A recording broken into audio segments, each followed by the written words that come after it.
हर party जो विपक्ष में होती है वो कहती है सरकारी नौकरी दो और सबको दो, ठीक।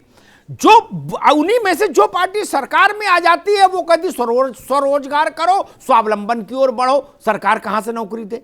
पार्टी वही है, कुर्सी बदली तो भाषा बदल गई। क्या ये सच नहीं है? क्या ये सियासत नहीं है?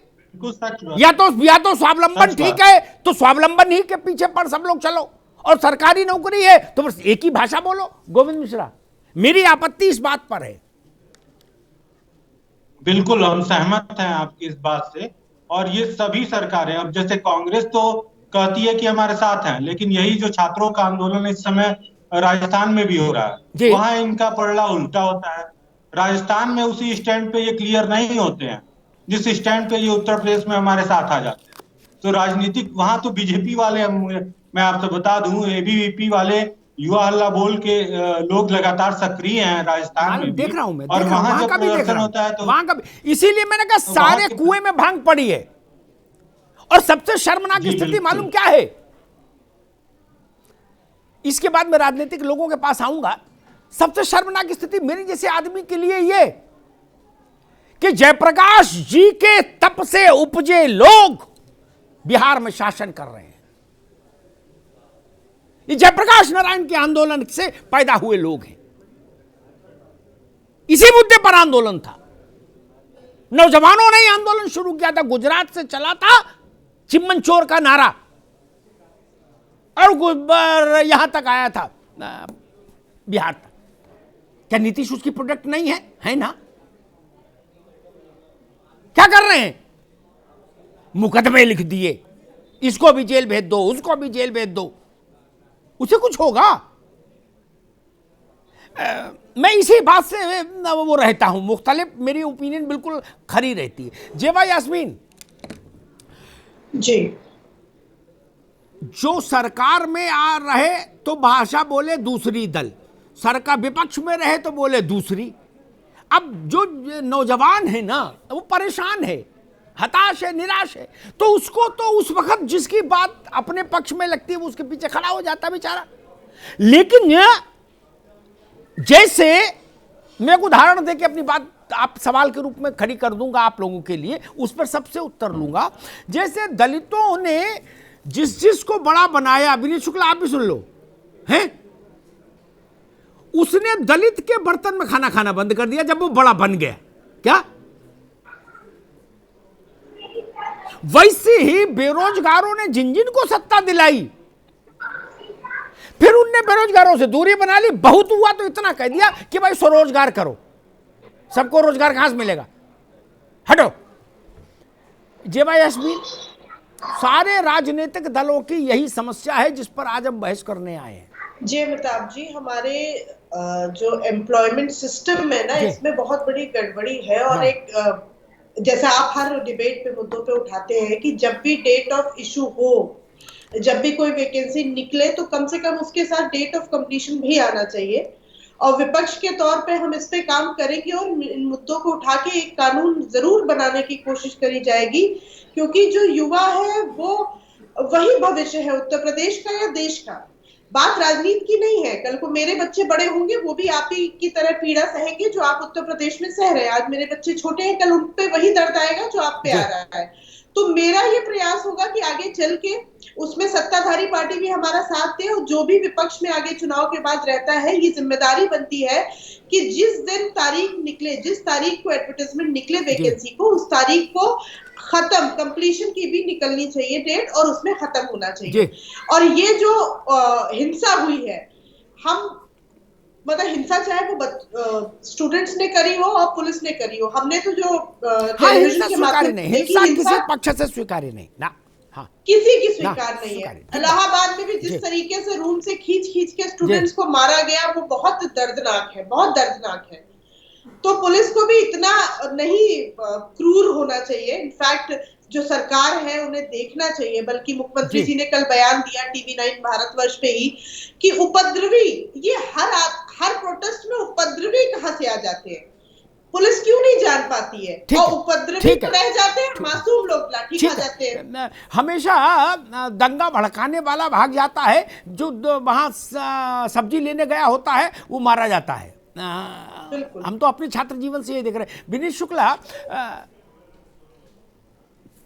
एक्सप्रेस वे की डेट तय होती है 10-5 दिन इधर उधर हो, और अगर चुनाव का लफड़ा हो तो 10 दिन और पहले डेट से तैयार, चकाचक, या यूपी की भाषा में कहूं चौचक।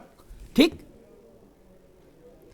चुनाव जो 45 दिन का नियम बना दे 45 और 30 दिन का बना दे तो 30 और 60 दिन में बना दे तो 60, पूरा ना लटकेगा ना भटकेगा ना अटकेगा।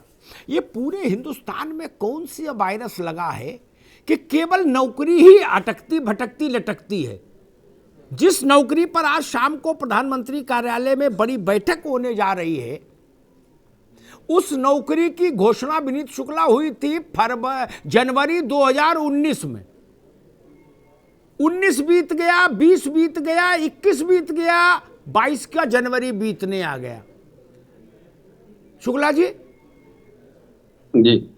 देखिए, कोई टाइम टेबल मान्य होगा देश में, बनेगा, सब लोग मिलके बनाओगे, या ऐसे ही लाभ लेते रहोगे? कभी आपको लाभ, कभी सपा को, कभी कांग्रेस को, कभी तमिल टीएमसी को, कभी आरजेडी को। बेरोजगारों के कंधे तो बाजार में रहेंगे ही नहीं। विनीत जी, अमिताभ जी, सबसे पहले तो मैं ये कहना चाहूंगा कि बेरोजगार के कंधे राजनीतिक इस्तेमाल के लिए नहीं होने चाहिए।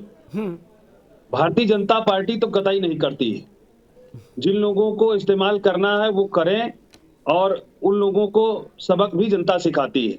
लेकिन भारतीय जनता पार्टी उन युवाओं के साथ है, करोड़ों युवाओं के साथ है। आपने देखा है कि हमारी सरकार ने पारदर्शिता से समय पर 5 लाख लोगों को रोजगार से जोड़ा। विनीत बाबू, बात वो ठीक है, एक भेदभाव मिनट, बात वो ठीक है, लेकिन 3 साल जब बीत गए तब ना बच्चा उतरा सड़क पर, लड़का। 3 साल बीत गए। आप एक से मेरा सवाल और कंप्लीट कर दो उसको, ताकि वो बहस ओपन हो जाए। ये मालूम है इसकी घोषणा पीयूष गोयल जी ने कब की थी? अप्रैल में लोकसभा का चुनाव था मित्र, अप्रैल में 19 में हुआ, और जनवरी में पीयूष जी ने कहा 1,40,000 रेलवे भर्ती। पूरे देश में लहर खुशी की दौड़ गई, लड्डू बट गया। तभी तो 2 करोड़ के आसपास लोगों ने अप्लाई किया। क्या जिम्मेदारी नहीं थी रेलवे की कि भर्ती 1 साल में पूरी कर देते, 1.5 में कर देते? नहीं। अमिताभ जी, निश्चित ही देखिए, जिन चीजों की वैकेंसी निकाली गई हैं उन सब पर भर्तियां निष्पक्ष तरीके से हों, ये हमारी सरकार ने सुनिश्चित किया है, चाहे वो हमारी केंद्र की सरकार ने किया हो या राज्य की सरकार ने किया हो। मैं इतना कहना चाहूंगा कि छात्रों की आड़ में उपद्रवी का कोई कार्य नहीं उसका है। उपद्रवियों को बीच में शामिल करके जिस तरीके से हिंसात्मक ये आंदोलन लोग बनाते हैं, पटना में आगजनी, ट्रेन रोकने का कार्य या ट्रेन में आगजनी करने का कार्य, ऐसा करने वाले उपद्रवी और उनके पीछे बैठे हुए राजनीतिक दल जिस तरीके से उसको भुनाना चाहते हैं। आपके बिहार में बड़ा गड़बड़ है, एक से सुन लो, आपके बिहार के अलायंस में बहुत गड़बड़ है। क्या सुशील मोदी कह रहे सारे मुकदमे वापस लो लड़कों पर और मास्टरों जो लगाए, ललन सिंह कह रहे सारे मुकदमे वापस लो, किसने लगा दिए मुकदमे टीचरों पर लड़कों पर? फिर ये मुकदमे लग कहां से रहे, ये नहीं मैं समझ पा रहा। भाई सरकार चलाने वाले दोनों दलों के प्रमुख लोग ये कह रहे, फिर ये मुकदमे हो कैसे गए? अमिताभ जी देखिए, उपद्रव हुआ, आगजनी हुई, ट्रेन रोकने का कार्य हुआ, ये आप सबने देखा है और आप सबके चैनल के माध्यम से भी सामने आया है। ये जरूर हुआ है, तो उसमें जो उपद्रव में शामिल हैं निश्चित ही उन पर सब पर कार्रवाई होनी चाहिए। निर्दोष पर कार्रवाई ना हो उसके लिए हमारी सरकार ने, माननीय मुख्यमंत्री जी ने, सभी ने स्पष्ट निर्देश दिए, और जो दोषी पुलिसकर्मी हैं उनको दंडित करने का कार्य हमारी सरकार कर रही है। ठीक है, युवाओं के साथ हमारी पार्टी, हमारी सरकार पूरी तरीके से प्रतिबद्ध है उनको रोजगार। त्रिपाठी, ठीक है विनीत शुक्ला, रुको बाबू, इसके लिए हमारी सरकार प्रतिबद्ध है। अरे रुको भाई त्रिपाठी जी, मैं मसला समझ गया। आप लोग समझ पाए नहीं समझ पाए, लेकिन मैं समझ गया, क्योंकि मुझे राजनीति का मूल चरित्र अच्छे से पता है। मैं दलों के साइन बोर्ड में नहीं भटकता कभी, नो, कि इस पर क्या अपना दिल लिखा है, पराया दल लिखा है। मैं डीएनए जानता हूं राजनीति का। और बहस हो रही है, निश्चित तौर पर युवाओं की भर्ती के मामले को आप उठाते रहते हैं। अभी भाजपा प्रवक्ता को मैं सुन रहा था और इस पे तो आप पहले ही बात कर चुके हैं कि जनवरी 19 में घोषणा होती है और आज जनवरी 22 तक अभी इस पे कोई रिजल्ट नहीं आया है। अभी हमारे साथी भाजपा प्रवक्ता ने कहा युवा उनके साथ है इसीलिए उन पर लाठीचार्ज हो रहा है। दूसरा कहा कि हमारी दोनों सरकारें मिलकर काम कर रही हैं, केंद्र की सरकार भर्ती निकाल देती है, करती नहीं है। उत्तर प्रदेश की सरकार अगर जो विद्यार्थी मांग करते हैं तो उनके ऊपर लाठीचार्ज करती है। विनीत जी सुन लीजिए, मैं आपको बड़ी शांति से सुन रहा था।